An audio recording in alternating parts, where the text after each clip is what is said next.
Bonjour, ici Philippe Bouvard. Eh bien, je vous invite à suivre la chaîne. Oui, vous savez, YouTube Philippe Bouvard officiel. À bientôt.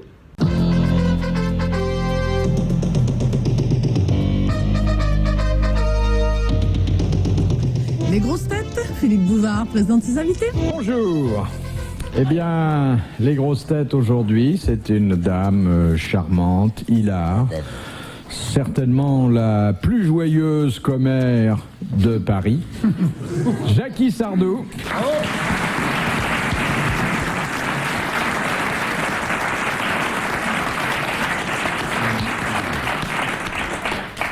Et à côté d'elle, notre chère face de carême, Philippe Castelli.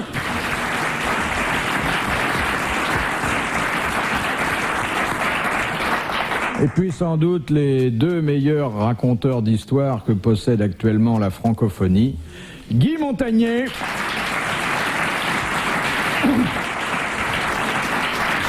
et Patrick Sébastien.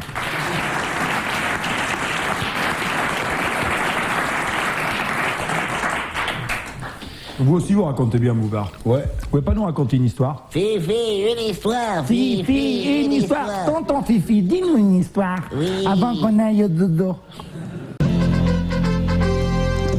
Encore des grosses têtes de Philippe Bouvard avec Patrick Sébastien, Guy Montagnier, Philippe Castelli et Jacky Sardou.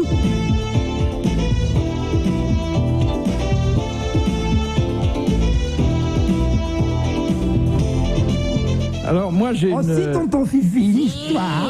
Mon histoire, elle se présente sous la forme d'une très jolie citation que m'a envoyée M. Rouget de Courbevoie,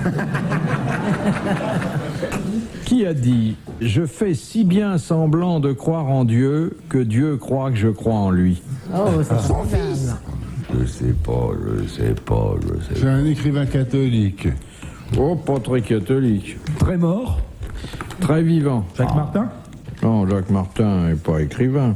Georges Marchais. Georges Marchais. Oui. Bon, alors là, je vois mieux. J'ai écrivain.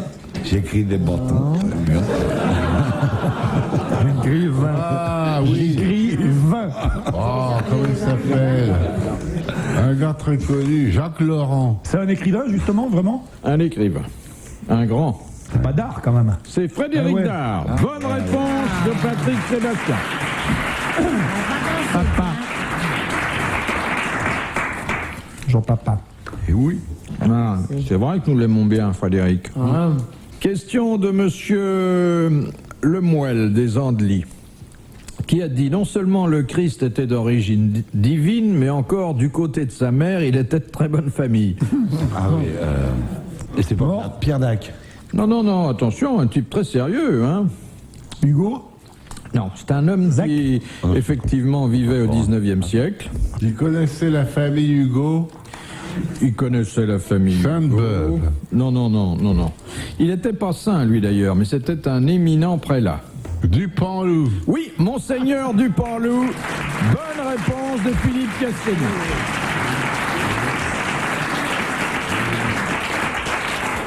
Puis quelle est les difficultés ascensionnelles? Ça te rappelle des souvenirs? Non ça? seulement ascensionnel, mais encore à fermer le couvercle. Il paraît, oui. Ah ben oui. Ah oui, Père Dupanloup dans son cercueil. Il a une vraie culture, hein. Ah ouais. Mais c'est Père Dupanloup qui avait Pas de très la bien... culture, c'est de l'envie. Il avait très bien connu trois missionnaires, le Père Dupanloup. 3 missionnaires qui étaient allés en Afrique, dont un Suisse. Mais un Suisse un petit peu comme ça, quand même, un petit peu quoi, un peu de la soutane flottante. Et alors ils se font capturer par des indigènes anthropophages. Oui, capturer, je vais te manger là, dis donc. Et avant, on nous fait rien. Non, avant tu seras ici attaché au boulot de torture. Et les deux autres missionnaires, oh, pitié, qu'est-ce qui va nous arriver? Je vais te manger toi aussi, et toi aussi le Suisse, là, je vais te manger. Sauf, vous pouvez être sauvés. Si vous avez à vous trois une zibounette plus grosse que celle du chef, vous additionnez la longueur de tous les trois et vous faites plus grosse que la longueur du chef, là, dis donc, présentement. Mais combien il fait celle du chef? Elle fait 48 cm. Oh, ouais, attention, je vais te manger. Bon. On commence par le premier. Hop. 25 cm. Bon. Le deuxième. 23 cm. Bon. Et le troisième, le Suisse. Oui. 2 cm. Tu as de la chance, tout le monde. Allez, vous êtes libérés. Et part dans la brousse en courant. Ah! Et le Suisse qui dit, attendez. Dites donc, hein, vous me devez une fière chandelle. Si ce grand noir, il m'avait pas excité.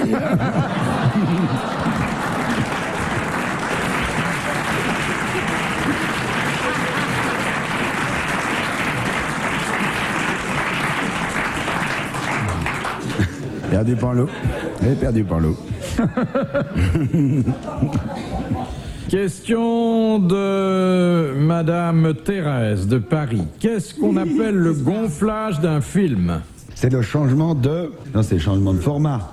On passe par exemple du 16 mm au 35. Exactement. Ou du 35 au 70. Bonne réponse de Guy Montagnier. Madame Douchy de la Varenne. C'est vrai que c'est un film avec Pierre Arditi, moi. Ça me gonfle. On va savoir. Sous quel nom connaît-on cette eau de vie fabriquée avec des débris de sucre de canne, des mélasses et des gros sirops? Du rhum. Pas du tout. Absinthe? Non. Du calva? Le sucre de canne, il n'y a pas de sucre. Je sais moi. Du quinquin, du... En tant que président du syndicat des ouvriers, je sais pas. Pourtant, j'en ai bu. Je vais étudier vodka, alors. J'ai étudié vodka, oui. Vodka? De la vodka? Non. C'est indigestif? Oh non, c'est vraiment quelque chose de très rude, d'ailleurs qu'on boit peu chez nous. La vodka. La guardiente. Tequila? Non. Tequila? Ça se boit dans les départements français d'outre-mer. Le rhum? Non? Ça s'appelle autrement. C'est pas de la raille. Ce que j'ai bu, je peux prendre des douches. Hein. Mais alors là... C'est très dur, hein? C'est connu ou c'est... Ah oui, On connaît ça. Sorte de mélasse. Mais il y en a en France, ils en vendent? On peut en avoir en France, mais enfin, ça vient de ces îles lointaines sur lesquelles flotte toujours le drapeau français. Guadeloupe, Martinique. De la mélasse. Ah oui, c'est ce que je disais, la mélasse. Pas du punch. Du Malibu. C'est très sirupeux, très... Ah, j'ai aucune idée. Alors on peut en mettre dans le punch d'ailleurs si on veut. Hein. C'est alcoolisé quand même. C'est à base de coco? Très alcoolisé. C'est à base de coco, non? De quoi?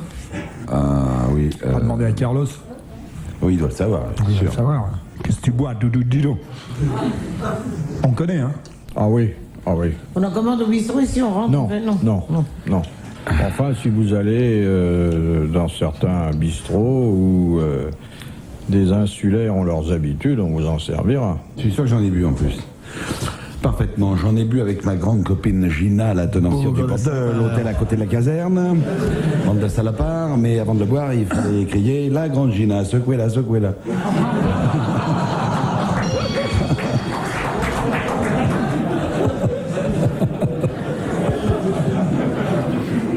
Pourtant, on les connaît, les spécialités. C'est pas.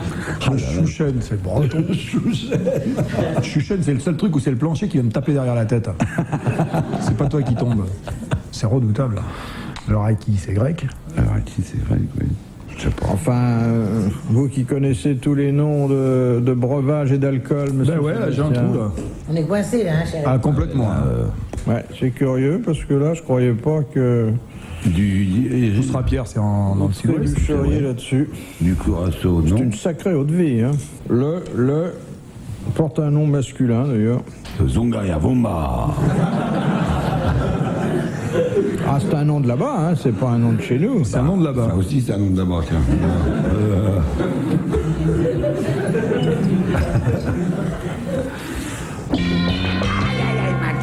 Eh bien, Madame Douchy de la Varenne est au tableau d'honneur. Bravo, 1000 francs, des applaudissements.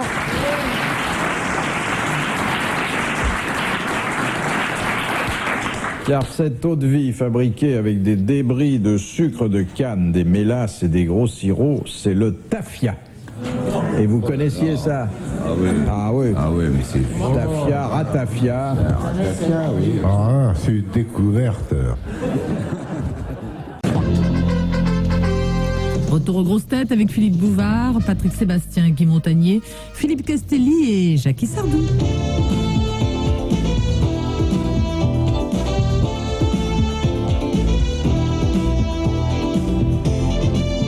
De Madame Materne de Soumagne. À qui peut-on mettre un caveçon dans le nez? Mais non pas. Un porc, un cochon. Un taureau. Un animal? Oui. Caveçon dans le nez, un poisson. Si, ben, il appelle ce poisson, il appelle des cameçons au bout de... Ça se mange cet animal? Un animal à quatre Oui, pattes? on peut, mais enfin, oui, mais c'est pas fait pour ça. Enfin, si, il y a des gens qui en mangent. Non, mais à quatre pattes? Oui. Du chien. Un chat? Un singe? Un cheval, c'est le cercle de fer qu'on lui passe dans le nez. J'ai pas dit un cheval, j'ai dit un chat. Merci. Eh bien, c'est Merci, une bonne Bouvard. réponse de moi-même. Bonne réponse de Philippe Bouvard.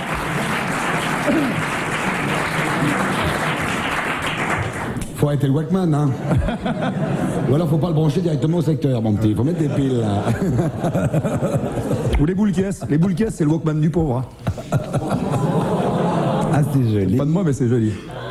De Madame Tissoire, qu'a fait le moine Jacques Clément pour que l'histoire ait retenu son nom? Ben, il a tué quelqu'un. de Guise. Non, c'est pas ça, c'est le C'est contraire. pas loin. Il a tué Henri quelqu'un. III. Il a tué Henri III. Bonne réponse de Guy Montagnier. oui. C'est-à-dire, il a donné un coup de poignard dans le buffet d'Henri III. Exactement. Alors là, le régal, hein. D'ailleurs, ça se passe dans un restaurant. On est dans un Où ça?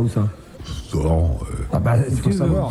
Où tu voudras, c'est laissé à ton bancaire. Ah non, mais c'est si on situe pas l'histoire, des fois on la comprend pas. Peut-être qu'on va la comprendre, Dans justement. Paris, on va pas chicaner. Attendez, alors Paris, il y a tous les restaurants. Il y a des grands restaurants, il y a des petits bistrots. Combien d'étoiles? Oh, bah, je sais pas, un 3 étoiles. C'est un petit restaurant. Il y a, En général, quoi. ouais, il y a un client qui crie Alors comme attendez, un ordre. reprenez. Et la fin, c'est...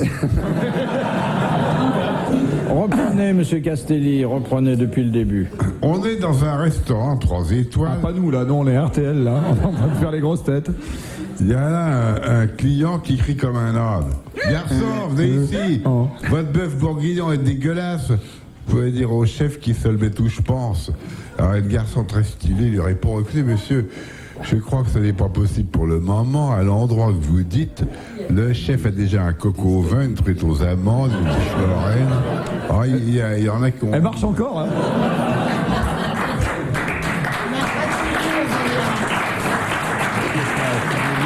Il y a tout de même 22 personnes qui ont applaudi. Attends, j'en ai une à bide. C'est votre fan club, hein? Tu sais plus vraiment bien faire les bides. Je vais t'en faire une à bide. Bien. 2 clochards se promènent dans la rue. Il y en a un qui regarde le ciel, il y a un arc-en-ciel, et il lui dit à l'autre, regarde où ils mettent le pognon, ces cons-là. Ah, c'est Ça, c'est une mignon. histoire à bide. Oh, c'est mignon. C'est mignon. Non, c'est pas un bide, mais les portes terribles. Vous pouvez l'expliquer? Oh non, ça, j'en sais incapable.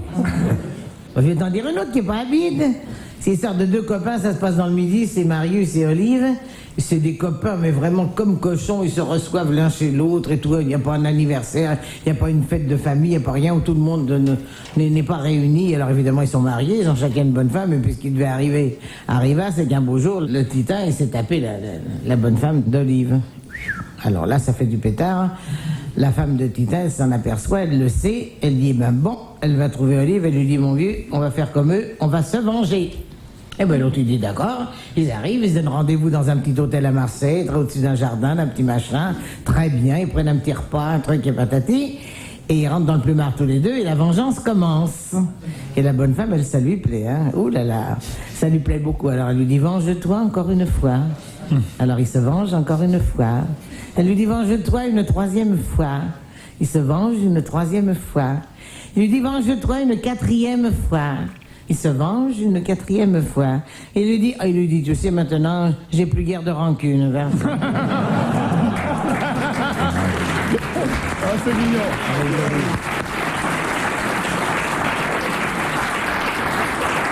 Elle est mignonne. Elle est mignonne. Elle est à la fois sexuelle et racontable. Hein. Voilà. Pas du tout comme celle de la folle tordue qui est là sur la plage. Avec son maillot de bain qui flotte. Alors il y a un CRS de plage qui s'approche de lui, mais qu'est-ce que vous faites? Elle tourne ses petites fesses vers la mer. Ça se passe dans les Caraïbes. Et ben alors, qu'est-ce que vous faites là? J'attends Hugo. Hugo, comment? Oui, on annonce des vents de 89, je vais bien en prendre quelques-uns.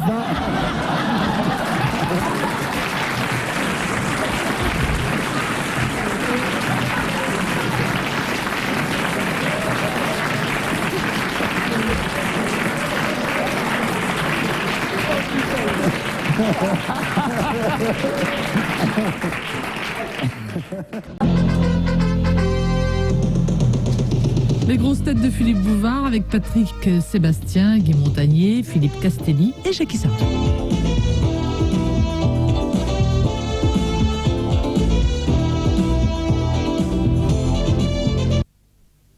Madame Lézère.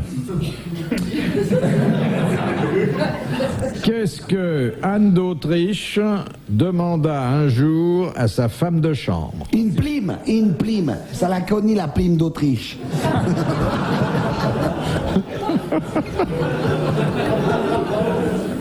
D'aller la remplacer dans le plumard de son mari, non? Non. C'est De presque son ça. fils, Oui. Louis XIII. Ah, Louis XIII était le fils d'Anne d'Autriche. Attends, remets-toi. Oh, Il y a une la durite qui a claqué, d'Autriche. C'est pas Louis XIV. C'est Louis XIV. Ah, c'est Louis XIV. Qu'est-ce que la reine a demandé de façon très instante et précise à sa femme de chambre? De le dépuceler. Fils. De le dépuceler. Bonne réponse de Philippe Castelli.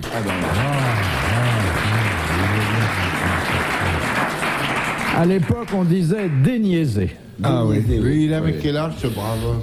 13 ans, sûrement. Ah non, il devait être plus vieux que ça. Et d'ailleurs, c'est une femme dont l'histoire a conservé le nom et qui a eu ensuite droit à un petit titre de noblesse et à des cadeaux assez considérables. Voilà. Oh bah c'est Loulou qui avait dû l'en faire. Il lui a dit, tu m'as déniaisé, alors tiens, la vaisselle en or de ma mère, les couverts, les fourchettes. Il fait le trousseau, lui, regarde.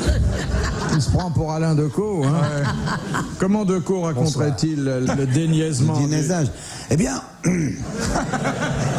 ça commence dans la rue lorsque ce petit garçon se promène avec son papa dans la rue. Alors, tout d'un coup, il aperçoit deux chiens en train de gna gna gna pam pam crac crac. Et déjà, il pose la question à son père avant même d'être déniaisé par la femme de chambre. Il dit à son papa, papa, mais qu'est-ce qu'ils font ces chiens? Mais qu'est-ce qu'ils font? Alors le père est très ennuyé. Il dit, bah, moi je ne sais pas. Ils sont en train de jouer au cornac et à l'éléphant. C'est pas, ils sont en train. Mais dis-moi, papa, dis-moi. Ils sont en train de faire un petit chien, voilà. Oh. Alors le soir, le petit dauphin entre au château. Et puis, dans la nuit, il se réveille. Ameuté par les cris de ses parents qui pampant là. Boum, boum. Alors il passe devant la chambre royale. Il aperçoit son royal père en train de chevaucher sa royale mère. Mais, oh papa, retourne maman, je veux un petit chien.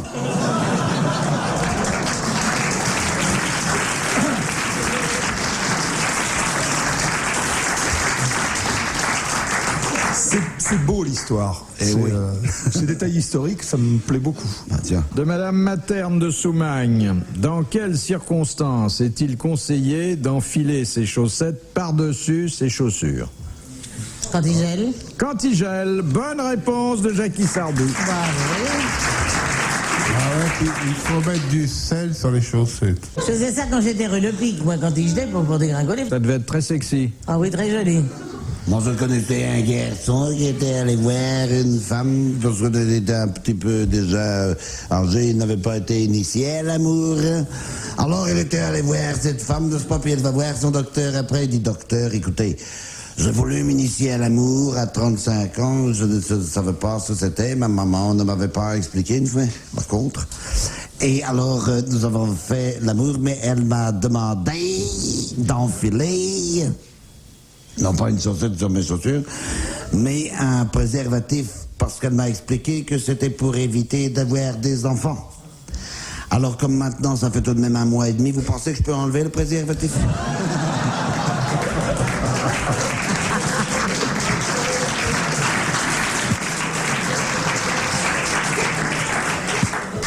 Voilà la bonne histoire vendue en boîte de 12.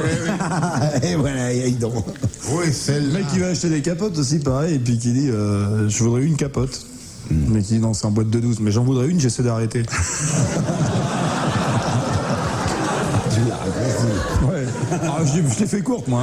Mais le mec a acheté 12 douzaines de capotes anglaises, il arrive chez le pharmacien, il lui fait monsieur, il y a une petite erreur, il me manque une capote. Au lieu d'en avoir 144, j'en ai 143. Oh, le pharmacien fait monsieur, excusez-nous, s'il y a que ça pour vos machins, c'est une erreur certainement de la fabrication. Voilà votre capote que nous avons omis de vous donner. Il fait, alors excusez-nous de vous avoir fait passer une mauvaise soirée. C'est mignon. Vous en aviez une par cœur, vous venez de dire. Ah oui, très bien. Alors c'est le gars. Alors ils se sont aimés toute la nuit, puis tout à coup c'est le drame, on entend le bruit d'une clé dans la serrure. Alors il y a la fille qui dit, oh zut, c'est mon mari. Alors elle se tourne vers son mec et dit, dis donc Albert, c'est le moment de prouver que t'es un homme. Alors Albert qui fait, oh mince, elle lui aussi. Oui. Ouais. Rire poli, applaudissements de circonstance, mais enfin, on a connu pire, on a connu pire.